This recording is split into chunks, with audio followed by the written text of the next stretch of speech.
Aujourd'hui, je vais vous parler de deux points essentiels, la prévention du diabète sucré et le dépistage de cette maladie. Le diabète sucré est une maladie chronique caractérisée par une hyperglycémie chronique. C'est un problème de santé publique parce qu'on a enregistré les dernières années une augmentation importante du nombre de nouveaux cas diagnostiqués. Le diabète il est divisé schématiquement en deux types. Le type 1 qui touche le sujet jeune et l'enfant et le type 2 qui touche le sujet de plus de 35 ans. L'Algérie ne fait pas l'exception et on parle aujourd'hui de 14% de la population algérienne qui est diabétique. En plus de ça, jusqu'à la moitié des cas de diabète ne sont pas diagnostiqués. Un point important, c'est que 10% de la population présente un prédiabète et aussi elle n'est pas diagnostiquée. Cette situation constitue un risque de passer à la maladie diabétique. Le point de la prévention est un point très important parce qu'il permet de lutter contre les conséquences et les complications de cette maladie. Il y a des moyens simples et qui sont efficaces. Le premier moyen, c'est les mesures hygiéno-diététiques, à savoir une alimentation pauvre en sucre rapide et surtout favoriser la consommation des fibres alimentaires, des légumes et des fruits.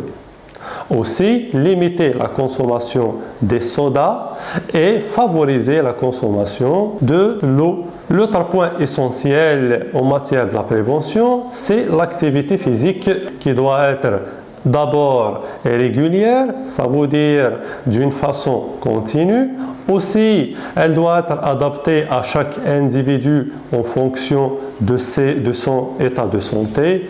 Le troisième point essentiel en matière de la prévention, c'est de lutter contre l'obésité par une activité physique régulière, une alimentation saine et aussi de lutter contre les facteurs de stress.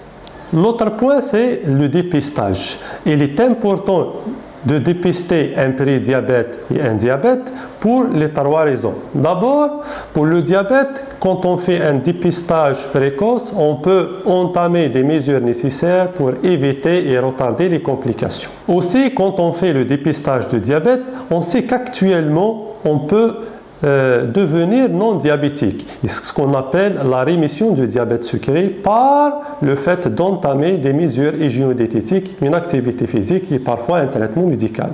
Le troisième point essentiel en matière de l'intérêt du dépistage, c'est que quand on fait le dépistage d'un prédiabète, on peut aussi entamer des mesures hygiéno-diététiques et on peut devenir des sujets normaux, ça veut dire non prédiabétiques et non diabétiques. Et on peut donc retarder, voire même éviter le passage à l'état diabétique. À qui il s'adresse ce dépistage? Il s'adresse aux sujets qui sont exposés et qui sont à risque, à savoir les sujets de plus de 35 ans, les sujets qui présentent des facteurs de risque cardiovasculaire associés, à savoir l'hypertension artérielle et le cholestérol, et les sujets qui sont en surpoids ou ils sont déjà obèses. Ce dépistage il est simple, il se fait d'une façon périodique allant d'une année à 3 ans par la mesure de la glycémie à jeun et de l'hémoglobine glyquée qui représente la moyenne de la glycémie des 3 mois précédents.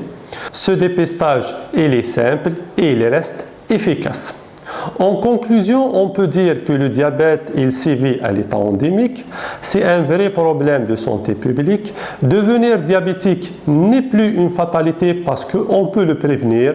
Et la prévention, dans la plupart des cas, elle se fait par des moyens simples, à savoir l'activité physique, l'hygiène de vie et une alimentation saine.